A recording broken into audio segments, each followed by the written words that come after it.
Hello, everyone, and welcome. This is our very first session that I am calling Coffee Break Conversations. And joining me today is the one and only Donna Strickland. Donna and I have known each other for a while through our professional organization, especially the college composition and communication community. But I want to let you know a little bit about Donna and why I've invited her to this wonderful conversation that we're starting about mindfulness. Donna Strickland is an Emerita Associate Professor of English at the University of Missouri. After spending over 2 decades in higher education, Donna retired last August so that she could fully devote herself full time to a new career as a psychotherapist. In 2008, Donna designed a course in mindful writing that she taught annually until her retirement, and that she has adapted and offered as a workshop for faculty and other writers in a variety of settings. She has been a longtime practitioner of mindfulness and has taught mindfulness-based stress. Sorry about that. Mindfulness-based stress reduction, as well as an interpersonal mindfulness practice called Insight Dialogue. She is currently a psychotherapist in private practice in Missouri and a student of psychodynamic psychotherapy at the St. Louis Psychoanalytic Institute. Welcome, Donna. Thank you, Emily. I'm so glad you're taking the time to be here It's with me today. lovely to be out here with you on your deck. Actually, No, I kind of feel like we're here. And of course, right now, wouldn't you know it, the perfect moment, our neighbors deciding to mow their lawn. Is it distracting, the sound, or can you hear it very much? Or are we I okay? can hear just a little bit, not Okay, much well, at all. we'll just try to muddle through this for a moment. And but I'm so glad you're here. Thank you, thank you, thank Oh, you. thank you so much for inviting me, Emily. And congratulations on here's to reinventing ourselves, right? Yes, absolutely. Cheers to reinventing yourself. And I think that has been such an inspiration for me. You know, I share that, right? I was a massage Right. therapist, Reiki master teacher, gone academia, you know, and Yes. then your process has been very different. Do you want to explain a little bit about what that transition was like for you, and how mindfulness played a part in that? Because it sounds like it was a big part in it. Yeah, I would say so. Yeah. Um, I mean, I would say that what I always talk about two different things that kind of led me to become a therapist out of academia. So first, it was the way in which I started integrating mindfulness into my teaching, and that happened when I was having trouble. I needed to write a book in order to get tenure where I was teaching, and I was having a lot of trouble getting the book done. Um, and through the combination of this interpersonal mindfulness practice, Insight Dialogue, and then reading this book, How Writers Journey to Comfort and Fluency by Robert Boyce, they kind of came together at just the right moment.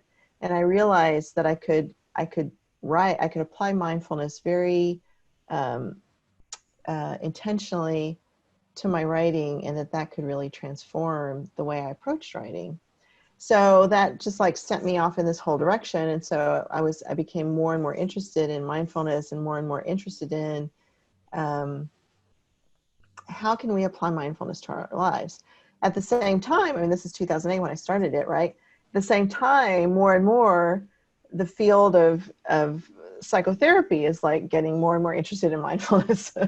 And so it was like, maybe I just want to do that, because really what I like is teaching people mindfulness. Really what I like is, helping people to feel like they can really transform their lives. And certainly you can transform your life through writing too, right? I mean, so it's not I mean, there's a correlation there, right? I mean, I wanted to help people through writing, but it was sort of like I just wanted to help people. More and more I just wanted to help people. And so kind of letting go of the writing part and just moving into, well, okay, let me help people and let me use mindfulness as a way to do that. And you've had a lot of success with that, right? I mean, that is something that the psychoanalytics, psychotherapy, psychology, all those things have been really benefiting a lot for various treatments and various approaches utilizing mindfulness, right? Yeah, yeah, absolutely. I mean, so actually, I mean, this may or may not, I don't know, be meaningful to people unless they're, they're clinicians, mental health clinicians. But I actually teach, or not teach, but I offer a kind of psychotherapy that incorporates mindfulness explicitly, called dialectical behavior therapy. So that's one thing I do, but that's a behavioral therapy. And so I'm also, studying psychodynamic psychotherapy, which is not at all a behavioral therapy. It's very much about what's happening internally. So behavioral therapy kind of, in a way, focusing on external actions, right? Psychodynamic therapy really focusing on the internal. To me, those are the two parts of mindfulness. to me, you can't have one Yeah, without it the other. really Yeah. is. Huh. So let me ask you this. So it sounds like mindfulness has affected your life in a ton of ways. Could maybe you break down? I mean, I want to know how it's affected your life professionally, which is kind of what you've been already talking about. But I also want to hear about how it's affected your life personally, Hmm. from a personal level, and how you've benefited from that. Hmm. So, I often talk about my experience with this interpersonal mindfulness practice, insight dialogue, because even so, well, but let me contextualize it because maybe that's helpful, just because there are so many different ways of practicing mindfulness. So I would say that I've been practicing mindfulness most of my adult life, even though I didn't know to call it that, because it really didn't have that label until, I don't know, 20 years ago or What kind of less. things did you do though you've discovered that are mindfulness? You know what I mean? I mean, because I think that you and I are the same with us. Oh, That yeah, I mean, yeah, yeah, yeah, I think so too. Yeah, so I mean, yoga, right? I mean, I started right? doing yoga when I was in college, which was a long time ago. Yeah. um, and and that's really what first, gave me the first taste, really, of like going internally, but staying with the body, like the body as the vehicle for going internal, right? That connection. So I started doing yoga a long, long time ago. I dabbled in meditation. And then it was really when I moved to Missouri to take my job at the University of Missouri that I started doing mindfulness, on a regular basis, and really trying to, every day do some meditation, and really, studying mindfulness, really being very serious about it.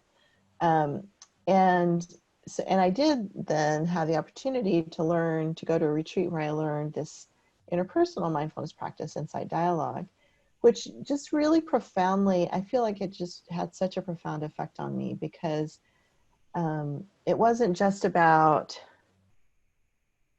um, it wasn't just about watching my breath or which is great, don't get me wrong. I mean, that's very important. But the interpersonal practice is like, okay, here I am with you, right? And so I'm with you. I'm looking at the screen. I see your face. And I'm also aware that I'm sitting. I can feel myself sitting. I can notice that there are responses that I'm having internally as I speak. I've noticed that I'm having responses internally as I'm taking in your face, as I see you nod, right? As I see you smile. I mean, there are all these things happening. And there's enough awareness, there's enough mindfulness that I can take it all in, all at the same time. Yeah. And it was profoundly, transformational for me, because I think that there's something about, well, probably something about my personality, but also something about academic life, I think, that sometimes can be so narrow, right? I mean, there can be a real narrowing and a kind of tightness around that. And that's what had happened with my writing. That's why writing had become so difficult for me, is that there was a kind of tightness around it, right? Like, oh, I got to I've got to do this and I've got to do it right. And there just wasn't a sense of space. Mm. And so when I was able to bring that sense of spaciousness, when I was able to think about the page as something that I related to in this whole more holistic way instead of this kind of narrow way, Mm. it enabled just so much more ease, right? So much more ease.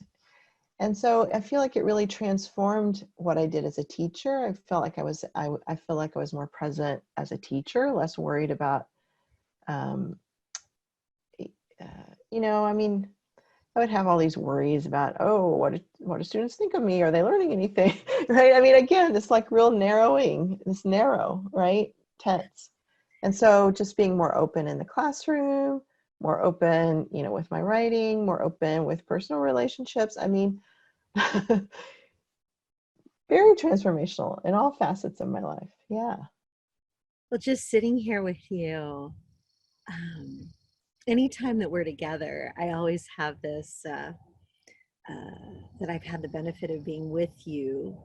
Um, I feel this wonderful presence, and just talking to you in this digital space is no different. And that I'll never forget the workshop that you did at C's Houston, I think, wasn't it, in Yeah. Houston? Yeah. That on the mindful writing, and it was just so amazing to me to have that level of openness. And you say about how academia is so rigid and so closed and tight, this tight space, right? And um but applying that mindfulness, it does open it up, and it does allow us to, um at least for me, what you're saying, I feel like I can look into it. It is what it is today. Mm-hmm. And being able to be present with my students, with my colleagues, with a current situation, and sit with it and understand that it's temporary, impermanent, and how we can learn and grow from it. Yeah. But I think that interpersonal aspect of it, like what you're talking about, is such a key component, isn't it? I think it really is. And, I think about, as you were talking and when you said, being here with me today is no different. And I mean, I'm feeling that too. And at the same time, um, I'm really aware of the way in which, all of right now in this moment on April 26, 2020, we're in the middle of, those of us who are fortunate enough to have our work, that we can do at home. A lot of it, we're having to do online, and we're having to do all these interactions online. And I was really aware early in the first couple of weeks of moving to seeing all of my clients online, that it felt really pretty exhausting for me. Mhm. and at some point it was like the little there was a movement, and I was like, in my mind, it was like, wait, I know how to do this. I know how to be present, right? I mean, it's about coming back to the body. It's always about coming back to the body, right? I mean, this is what we have. In all of these moments of, not knowing, of change, of having to relate to people virtually, we still have our own bodies, and we are able to come back to our own bodies. And that just is such a relief, right? To be able to just come back. It is a relief, and it's a good practice, at least for me. I've been calling it Zoom overload. Mm-hmm. Is my term? I don't know. Maybe that's not my term. Probably other people have said it, but um, whereas it seems like there is a little bit more energy that's required in order to make connections. I'm not feeling that right here with you, but with my students, or Uh-huh. maybe you feel that with some of your clients. Mm-hmm.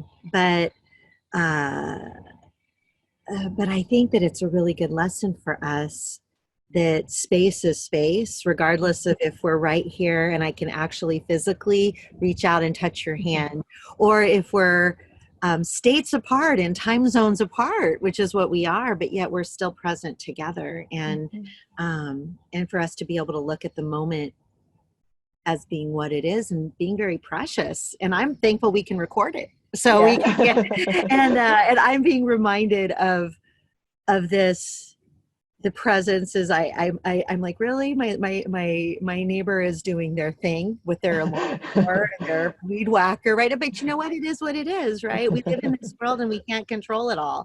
That's So right. so we'll fiddle with the sound, but we're here and present, and I think that it's perfect as it is. And that I think for me has been my experience with mindfulness, right? Is this former professional singer who wanted everything to be perfect all the time. I mean, talk about a break from that, for to be able to go from it has to be this certain way and being very rigid and controlled in it, and shifting consciousness and mind space to be, it is what it is in this very moment, and this is not the way it's going to be forever. And for me, that is this pandemic and all that, it's not going to be this way forever, right? It's just this way now, right? I mean, I don't know, but I've been grappling with that, as I'm sure most people have right now, right? Yeah, I think so. Yeah, I mean, it's a time of such, I mean, we just don't know. Yeah. It's interesting how it's impacted so many of us in such unique ways. And I like you, I'm very thankful that I still have a job through all of it, right? Yeah. That we have these spaces. So I mean, you've gone through a lot of transformations in your own life personally. The transition, of course, from academia to being a professional psychotherapist. And then you've gone through so many changes even before that, right? Mindfulness has played what kind of role for you in that? Well, yeah, I mean, I've had a lot of changes. We were talking about some, health, health and physical changes that we both have done, and I think we both have gone through some relational, stuff in our lives, of a lot of changes with relationships and difficult, a lot of difficult terrain. I think that we've both been through. Yeah, I don't know. I don't know. It's hard to imagine how I could have done those things without the support of a practice, right? Of a mindfulness practice. Okay, so let's look at one specific thing. Let's look at health stuff, because I think we all live in our bodies, right? And we all, I call it my body suit kind of thing. And it's like, we don't have so much control over it, right? It's like, what can we do? So for folks who are, most people who are watching this understand what my journey has been. They've seen it firsthand as far as my weight loss and fitness journey, and how I've practiced that through the implementation of mindful eating, and being gracious and allowing space for my practice to be able to make room for that. If you had anything you could say to some people who might be watching this, who might be dealing with some personal challenges, whether it be something as wellness oriented like weight loss, or maybe as something that might be chronic, a chronic physical issue or whatever, what would be some of your advice on encouragement to how to employ mindfulness to help with something like that? That feels like a big job, but oh yeah, no, I'm sorry. I can't that wasn't one of the questions I was planning to ask you. No, that's okay. Sorry. No, that's okay. That's okay. I mean, solve the world problems. Mindfulness. But I think I can maybe, still address it. I just suddenly felt this overwhelm. No, I didn't mean to make you feel that. Okay. No, I'm sorry. I'm sorry about that. No, it's okay. It's just us talking here, Donna. But yeah, But you know what I'm talking about? How sometimes I hear, well, it's easy for you to say because you're healthy. It's easy Mm, for you to say because you can go out and run. It's easy for you to, mhm, do you know, those statements that might be a hindrance for some people mhm, engaging in practice mhm, because of some limitations. And mhm, maybe just one or two steps of encouragement that could get people who are dealing with some physical things to help them, understand that it's okay to not mhm, be that way. mhm. Yeah, I mean, I guess the thing that's like coming up for me around that actually is the practice of self-compassion, which is part Mhm. of, I mean, which really, I mean, for mindfulness to be mindfulness, there really needs to be the self-compassion there. There needs, right? I mean, because we can be aware and judgmental, and Mhm. that isn't mindfulness, right? Mindfulness always has the kindness with it, the self-compassion piece. And so, when I think about like my process of weight loss, which was some years ago, um, although actually I'm trying to lose a little weight now because with all the sitting that I've been doing, there's there's been a little bit of a change. And so, but there's that too, right? I mean, there's needing to like meet that with some acceptance, like, well, yeah, of course, some things have changed in your life. So your body's going to respond to it. And, and noticing that there are a lot of, so this is mindfulness too, right? Noticing that there are a lot of thoughts that could get in the way from just old stuff, right? Old belief systems of like, well, see, this, see, you can't really keep the weight off. And it's like, well, maybe that's a thought, right? So mindfully acknowledging that's a thought, that's a belief, and oh, wow, that really hurts, right? So bringing the compassion to it, wow, that's a really hurtful thought. Can I do something else to take care of myself? And then finding that, right? Like, okay, well, I've also had some problems with, my knees. I was telling you about that earlier. So that's also meant that I haven't been able to do as much running as I'd like to do. Okay, Mhm. so can I find something else to do? Can I ride the bike a little more? Can I, right? I mean, so I think, there's the awareness. So noticing that there are those self-defeating thoughts, right? Mhm. Noticing that there's some really pain behind it, right? So it's not just noticing that the thoughts are there, but also noticing that there's pain there, bringing compassion to it. And once the compassion is there, I mean, then that motivation towards self-care, Yeah. right? And finding the way, whatever works. It may not look like, right? My way may not look like your way, but finding the way that works to be able to care for the self. And it's hard, I think, for especially for people who are in academia, right? Because we have these levels of expectations that we have for ourselves, and this shoulds, right? Yes. You know, right? And I think everyone has it, but the audience here is more folks in academia, so Mhm. um, I think it's a unique thing, those of us that are academics, simply because I think we pride ourselves in the amount of hours that we say we're working, Mhm. right? Mhm. Oh, well, I've got, 150 papers to grade, and I have to do this, and I'm working 7 days a week, 16-hour days, and it's almost like it's a medal of honor. Yeah, Whereas absolutely. our physical self, or our nurturing ourselves, we don't tend to pride ourselves on that so much. That's right. Right. Yeah, absolutely. Yeah, I mean, that makes me think of, that wonderful, I mean, now it's a little bit old, but that TED talk by Sir Ken Robinson, right? Do you know the one? Yeah.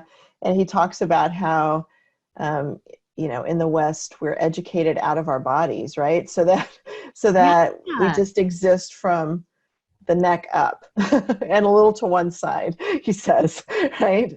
I remember that. I'm Yeah. writing this down because I hadn't thought of that for a long time. Yeah. I might put that on our resource page. Yeah, yeah, yeah. It's a really good one, isn't it? Yeah, Yeah, yeah. But because yeah. I forgot about that. Yeah, because it's like we're this head, this Mm-hmm. brain that just does our jobs, right? Yes. And Yeah. um, and we almost pride ourselves into this level of our exhaustion, and Mm-hmm. how much work we've done and are doing is the thing that is supposedly our reward, and oh yeah, well, I've worked harder than you. Right. I'm sure that's with other professions and stuff as well, but I think yeah, it's just an interesting, and I'm sure since you're not at University of Missouri anymore, I'm sure that you're able to really identify more of the ways that academia is can a benefit from the practice of mindfulness, and Mhm. b how it's hard, it's challenging. It is hard, yeah. And I before I started practicing mindful writing for myself, and also, I mean, when I talk about mindful writing, I also just think of it as sort of mindful, being a mindful academic, not just the writing part, but Yeah. the whole academic part. And before then, I mean, yeah, I mean, there was just this constant feeling of like needing to be working like all the time.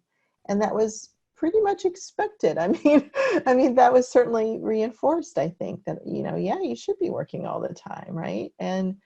Um, and so I remember having this kind of epiphany. I don't know if it was an epiphany, but this moment where I just decided for myself that, okay, I'm going to do this. I'm going to keep doing this, right? As long as I can do it without harming myself. Oh my gosh. Oh, that's so good. I'm writing this down. Without harming myself. Mhm. Oh, that is a beautiful thing to think about, isn't it? It really, I think, helped me a lot to make that decision, and to make the decision that, no, yeah, I really am going to take weekends off. I really Mhm. am, because otherwise I'm just I'm just burning myself out. Without hurting, yeah. Mhm. And in this online space, especially that we Mhm. academics find ourselves in right now, I think teaching online, at least for me, is like a never ending thing Mhm. that I've had to make very intentional boundaries with my students Yeah. and myself. Like I didn't work at all yesterday. And I'm Uh-huh. like, nope, Yay. nope, nope, not going to do it. My intention was that I was going to do it. And do I need to do it? Oh, yeah, I've got a lot of grading to do. But I just needed space for myself. Absolutely. I Yeah. needed to get away from the screen. I needed to back off. Yeah. And there was a sense of guilt at Mhm. first. Mhm. Um, and I'm not gonna lie, this morning when I got up, I felt a little sense of panic Mhm. that maybe I should have, I got into that Right. should have cycle a little Yeah. bit. And then I just stepped back and just told myself that it is what it is. And what will get done is what needs to get done. Mhm. And it's all, it's fine. You know, Yeah. Yeah. it's fine. The students will exist. Everything. Yes. Yes. And did you find this when you were at University of Missouri? Did you find that the ways that we approach our labor and our work is the way that we can be the example for our students to do the same? What did you find with that? I think that that's true, right? I think that if we model this constant busyness, busyness, busyness, Yeah. that it rubs off on everybody, right? I mean, it rubs off on our colleagues, it rubs off on our students. And yeah, I was just trying to think about, when I would talk to, I mean, I'm thinking about graduate students, some of the graduate students that I would work with, and I would talk to them about taking breaks, and I would talk to them about, you know, being good to yourself. And that was like this really unfamiliar message. But I think it's important that more and more of us are doing that for all of our students. Yeah. Well, especially in what's going on now, we've got students who are dealing with, maybe there's 5 people in the household that are all vying for the same Wi-Fi, and that's a challenge. Or, Yeah. multiple people living in the same space. I ran into one of my students. one of my winter quarter students in the grocery store the other day who told me that both of her parents had lost their jobs. Oh my gosh. And she was so upset, and clearly, of course, I'm surprised she recognized me wearing my mask and Yeah. all that. But she's like, Professor Beals, and she says, I just want to tell you, that I'm just really scared right now. Yeah. And we're dealing with these students who are dealing, having to deal with these really heavy things. And of course, I think that's the way it is all the time. But I think the pandemic with the unemployment and all these kind of things are making it even more uncertain. Yeah, absolutely. So to provide this space for students and to mirror these mindful behaviors and the self-compassion, right? Yeah. Yeah. And we can't teach our students to do this type of thing if we're not doing it ourselves, right? Absolutely. Absolutely. So in this climate that we're in right now, as far as with pandemic and this online spaces, what are some of the things that you're doing on a daily basis? What does your day look like on how you can, if you start feeling a little stressed out, this might be a silly question, but I think that our It's viewers, not silly. I was just like, I don't know. Am I a good model right now? well, some days are better than others, and we just all do Right. the best we can, right? And try to keep it real. But if you had anything for our listeners right now who are struggling with this online presence. I mean, most of my colleagues have children at home. Mm. We have people at the college who, they're trying to homeschool their kids while they're home, and their partners might be home as well. And there's a lot of that going on where we're just trying to bake it off, or Right.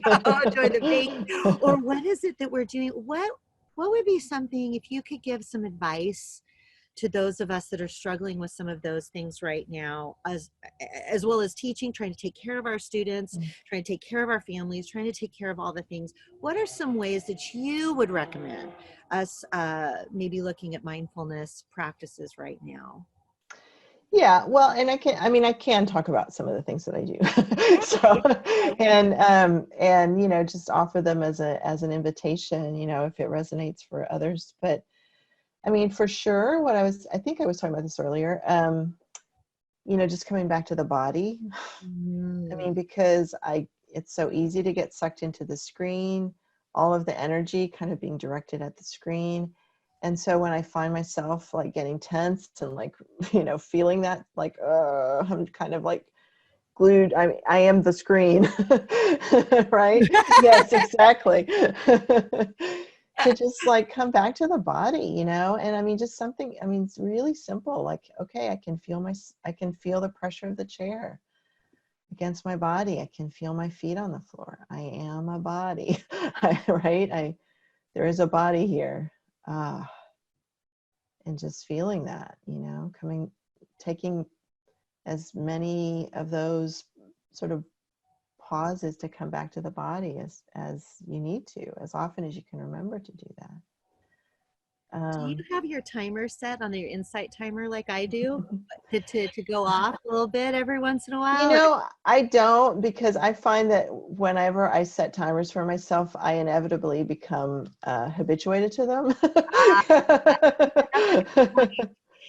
Yeah. So yeah, it's more of just remembering for myself and like noticing when that like tense, when I'm getting in that tense place. So that's just the mindfulness practice, right? Noticing, coming back to the body.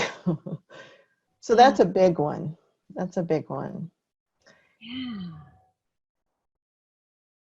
And then, were you going to say something about that, or No, I'm just I can also? yapping. I'm Yeah, just, yeah. I'm actually, what you're saying, and I'm actually, while you're saying that, I'm actually imagining how I'm feeling in my chair right now, Yeah, yeah, and thinking about that, and thinking about taking my ears out of my, my ears away from, yeah. Right, yeah, and yeah. just sitting here in presence and Mhm.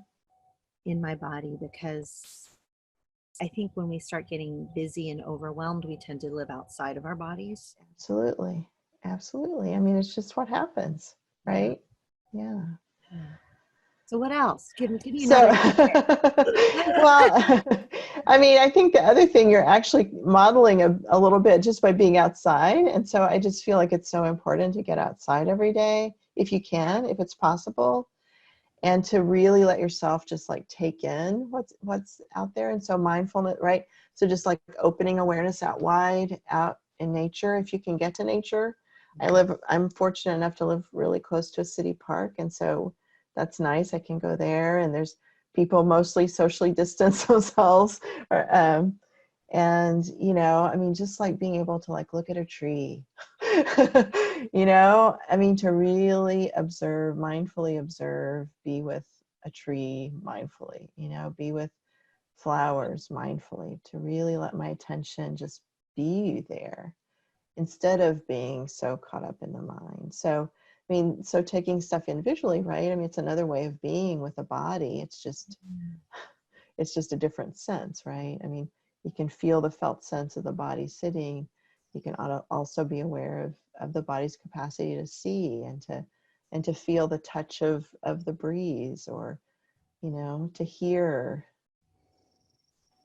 Yeah, there's a bird. I don't know if you can. Yeah, I just heard it just when I said that. Yeah. Yeah, it's really hanging out here and just really talking to us right now. And can you hear that? Yeah. It's a neat. I think that has been one of my saving graces, and I'm glad that you said that, is getting outside almost every day. And Mhm.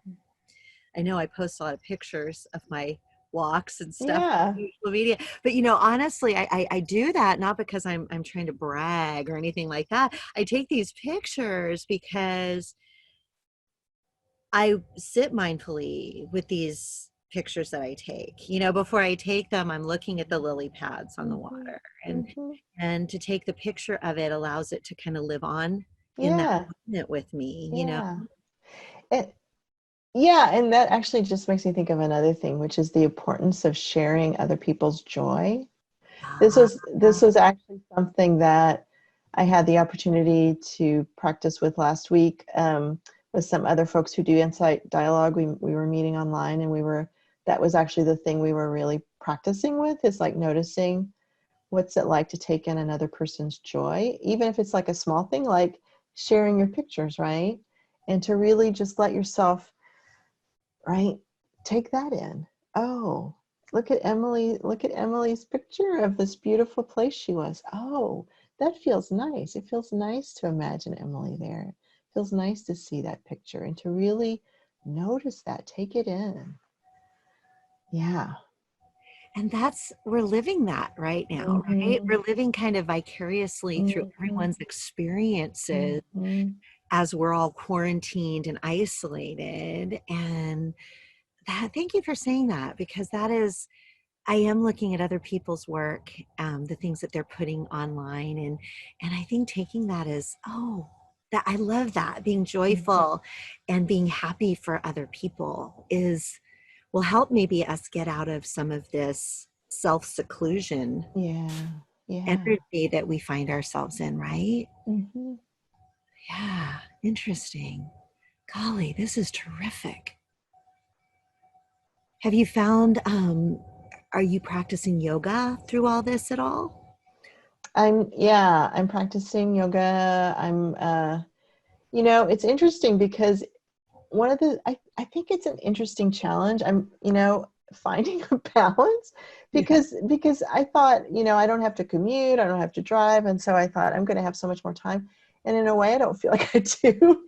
I mean, there's something about like all these online things that just is like very consuming somehow.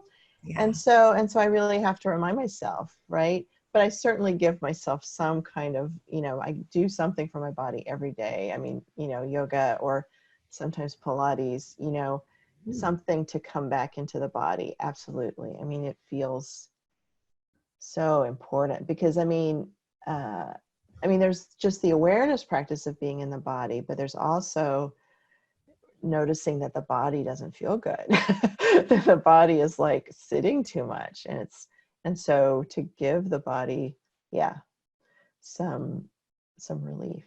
Absolutely. And I for years, decades, decades and decades and decades. I think, Donna, honestly, maybe the last, and now you keep in mind, I did massage therapy for, almost 2 decades, and Uh-huh. Reiki master teacher and meditation instructor. I mean, all these things that I did, but yet somehow I never felt completely embodied Mm, throughout that time because of mm. other things that were Yeah, happening. sure.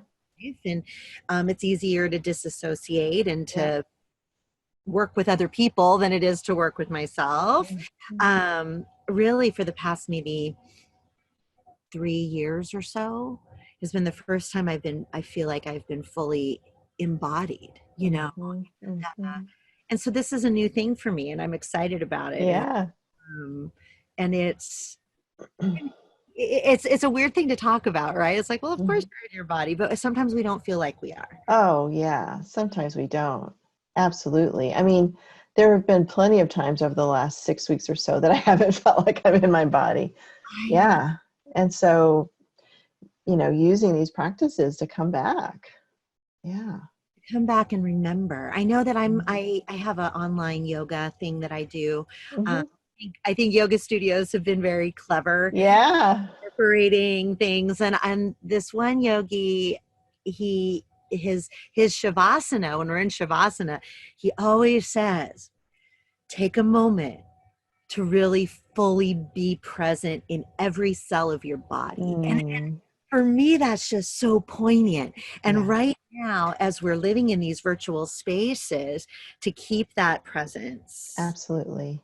so important. And you've just really hit that home through the things that you've been sharing with us, that, well, with me, and then with everyone else today. And I don't want to take up too much of your time because we're all Zoom overloaded right now.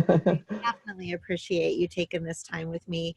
But before I go and before we wrap it up, if there's anything that you would encourage or any closing words or thoughts that you would have for the Green River College community, Mhm. what would you offer us? Hmm. Not to put you on the spot or anything. Find the pithy words of wisdom. Yes, Um, Donna but Strickland says. but really, Emily, I mean, in a way, I feel like you really summarized it really well just now. I mean, I just feel like in these times, so important. I mean, always, but particularly now, so important to come back to our bodies, to take care of our bodies, and to just be Hmm. kind to ourselves, and let that kindness then, express itself as we work with our students or whoever we're working with. Yeah. Thank you for that, Donna. I just so appreciate you and the time that you've spent with us. And I know that the Green River College community is going to be a better for this time that you've spent here now on this Sunday afternoon. And I feel so fortunate to know you and to have you in my life. And I thank you so much for that. Oh, thank you, Emily. It's such a pleasure. I really, really appreciate being able to share just what has been helpful for me with other people. Thank you.